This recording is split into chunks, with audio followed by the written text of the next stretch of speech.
हम बेंगलुरु की सड़कों पर गए लोगों से ये पूछने के लिए कि वो डेली खाते क्या हैं।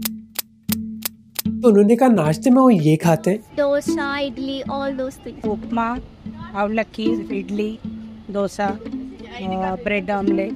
लंच में ये, rice, sambar, something like that. Sambar, rice, सब्जी, बीन्स और रिच गोट. और डिनर में ये। Dinner is lemon rice or the tomato rice. Dinner is just chapati, some sabji basically. फिर हमने फिटनेस एक्सपर्ट चिराग की राय मांगी इन सारी चीजों पर। In dosa, idli, it's basically all carbs. Like you won't even spot like 7-8 grams of protein in that. It's very low on protein. पर सांबर में तो दाल है ना, तो सांबर में बहुत प्रोटीन होगा। But in reality, if you're eating sambar rice, I'll take that example. The complete meal won't have even more than 8 to 10 grams of protein.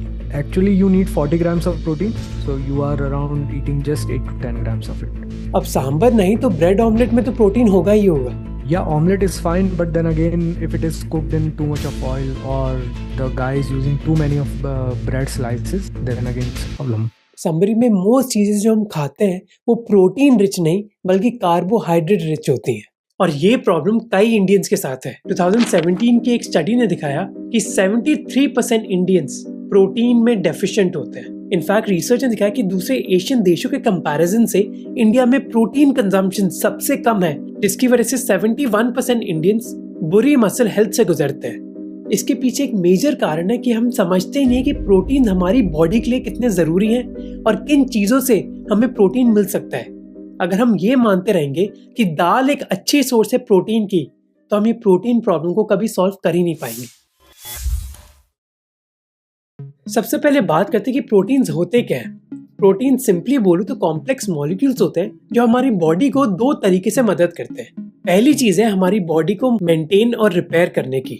हमारी बॉडी में कई सेल्स डिवाइड होते हैं, ग्रो होते हैं और नॉर्मल साइकिल के दौरान इवेंचुअली मर जाते हैं, पर कई बार टॉक्सिन और रेडिएशन एक सेल के डीएनए को डैमेज कर सकते हैं और इस डैमेज को रोकने का काम प्रोटीन का होता है। तो इस रिपेयर प्रोसेस की वजह से ही प्रोटीन इंश्योर करते हैं कि हमारे बॉडी के सेल्स हेल्दी रहें और अपना वो काम ढंग से कर पाएं।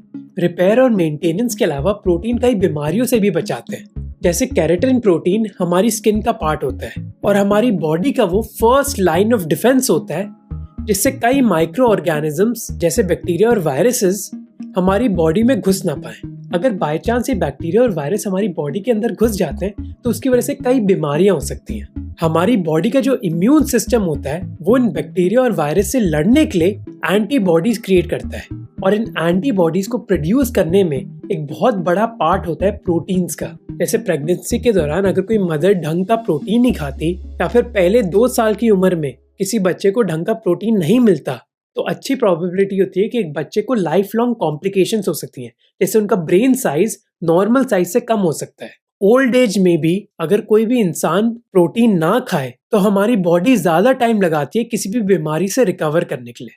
पर प्रोटीन ज्यादा खाने से भी एक प्रॉब्लम होती है। जब हम हद से ज्यादा प्रोटीन खा लेते हैं तो हमारी बॉडी उसको एफिशिएंटली यूज नहीं कर पाती और स्ट्रेस बढ़ जाता है हमारी किडनी और बोन्स पर। इसी चीज की वजह से बहुत जरूरी है समझना कि हमें कितना प्रोटीन खाना चाहिए। जब हम प्रोटीन की बात करते हैं हम एक्चुअली बात कर रहे होते हैं अमीनो एसिड्स की, और हमारी बॉडी को लगातार ये अमीनो एसिड्स हमें देना पड़ता है। अब आप में से कई लोग को पता होगा कि अगर हम ज्यादा कार्बोहाइड्रेट्स खा लेते हैं तो वो कार्बोहाइड्रेट्स हमारी बॉडी में स्टोर हो जाते हैं फैट के फॉर्म पर जब हम अमीनो एसिड्स की बात करते हैं तो हमारी बॉडी उनको स्टोर नहीं करती।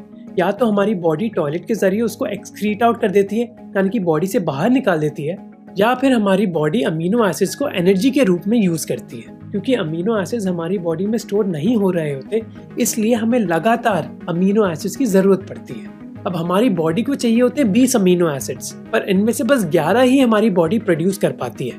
9 अमीनो एसिड्स हमें खाने से ही मिलते हैं और इसी वजह से इनको एसेंशियल अमीनो एसिड्स भी कहा जाता है। Indian council of medical research के हिसाब से एक एवरेज इंडियन अडल्ट को 0.8 से 1 ग्राम प्रोटीन खाना चाहिए अपने वेट के हर किलोग्राम के लिए। तो अगर आपका वेट 60 किलो है, आपको करीब 60 ग्राम प्रोटीन खाना चाहिए हर दिन। पर इसमें भी कई वेरिएशंस है, डिपेंड करता है कि आपकी एज कितनी है और आपका एक्टिविटी लाइफस्टाइल कैसा है। जैसे अगर आपकी उम्र 40 से 50 साल के बीच में है तो आपको और प्रोटीन की जरूरत होती है, या फिर अगर आप रेगुलरली एक्सरसाइज करते हैं और इंटेंस ट्रेनिंग करते हैं वेट लिफ्टिंग की तरह, तो प्रोटीन रिक्वायरमेंट भी आपकी बढ़ जाती है। एक सरकारी सर्वे ने दिखाया एक एवरेज इंडियन हर दिन 60.7 ग्राम प्रोटीन खा रहा है और अर्बन इंडिया में 60.3, जबकि Indian council of medical research का कहना है कि एक एवरेज इंडियन को 70 से 80 ग्राम प्रोटीन खाना चाहिए हर दिन। तो किस वजह से इंडियंस प्रोटीन नहीं खा रहे? अब पहली चीज है, हमारे देश में करोड़ों लोग एक वेजिटेरियन डाइट अडॉप्ट करते हैं। जैसे मैं एग खाता हूँ, तो टेक्निकली मैं एगिटेरियन हो गया, पर अभी मैं स्ट्रेंथ ट्रेनिंग कर रहा हूँ और मुझे पता है कि इतना मुश्किल होता है प्रोटीन सोर्सेज इनकॉर्पोरेट करना अपनी डाइट में। देश में करीब 40% लोग वेजिटेरियन हैं, पर इसका मतलब ये नहीं कि जो बचे हुए 60% लोग हैं वो नॉन वेजिटेरियन हर दिन खाते हैं।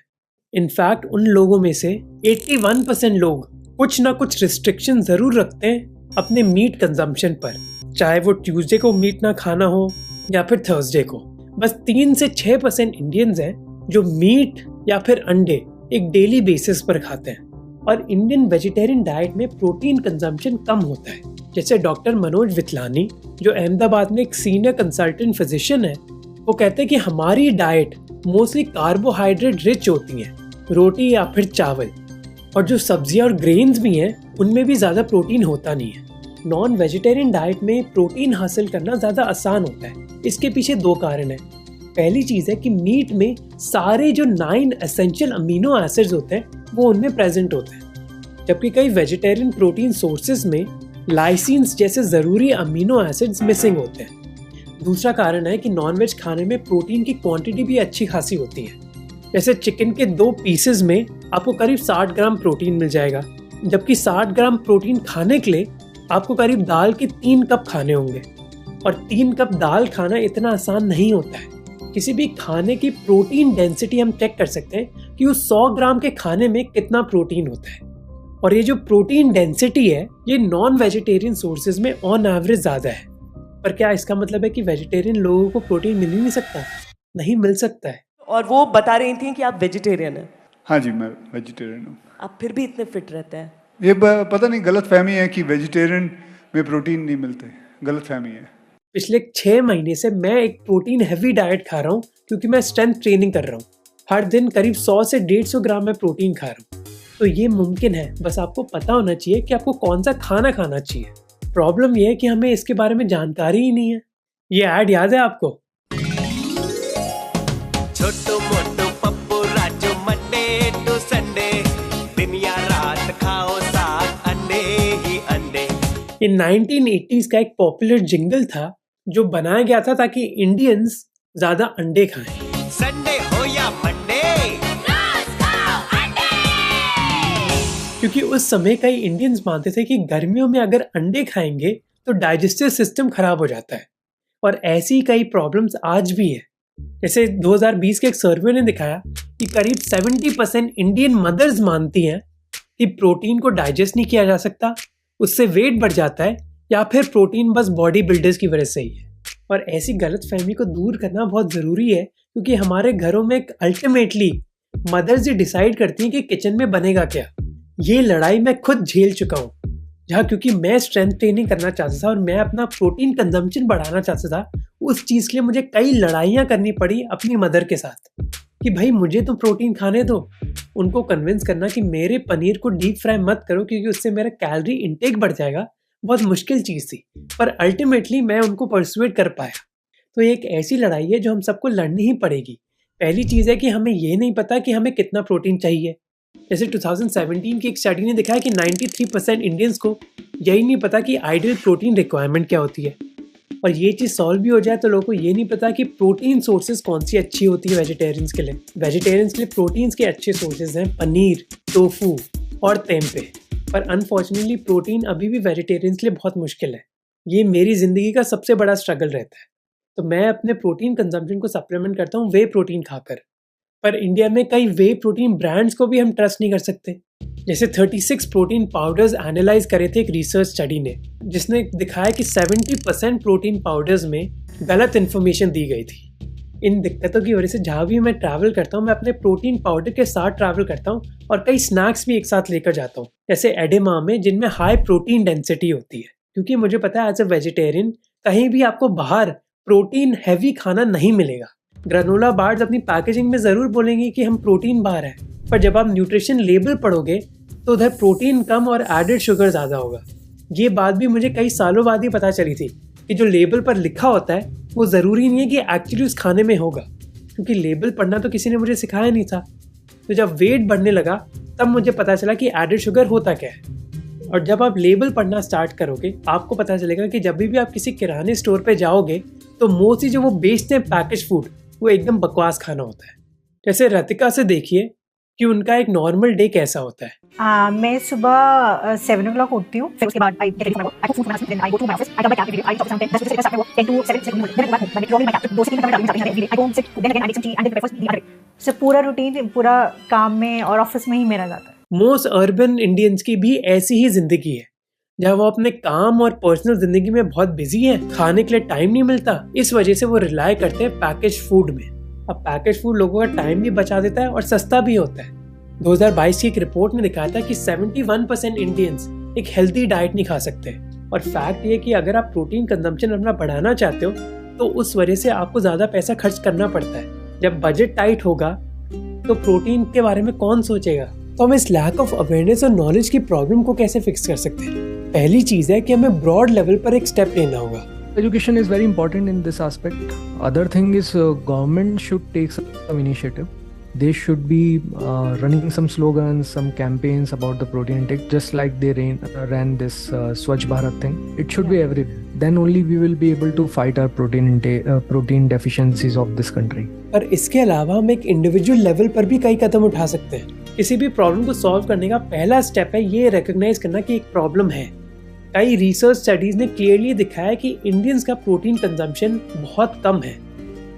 वो स्टडीज झूठ नहीं बोल रही हैं। तो सबसे पहली चीज़ हमें ये रिकॉग्नाइज करनी है कि हमारी डाइट में प्रोटीन मिसिंग है।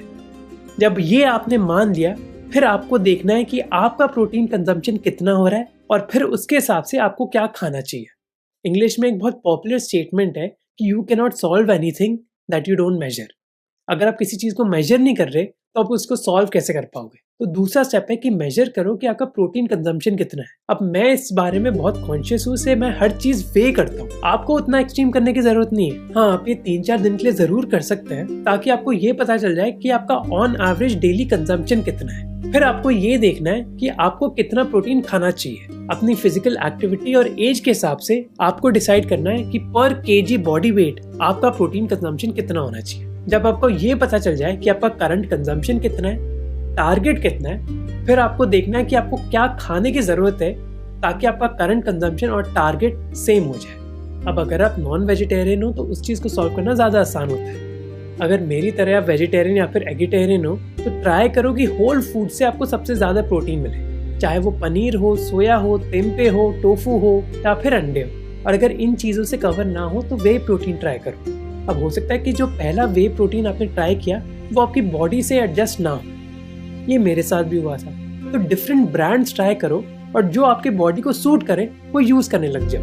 देखो, फाइनली ये है हेल्थ की बात, और हेल्थ में कई कॉम्प्लिकेशंस होती है, वेरिएशंस होती है, क्योंकि सबकी बॉडी अलग अलग होती है। तो एक बार किसी ढंग के न्यूट्रिशनिस्ट से बात कर लो। एक अच्छे न्यूट्रिशनिस्ट या फिर डॉक्टर के पास जाना एक वन टाइम इन्वेस्टमेंट है, जिससे आपको बहुत फ़ायदा मिल सकता है, वो भी सालों तक।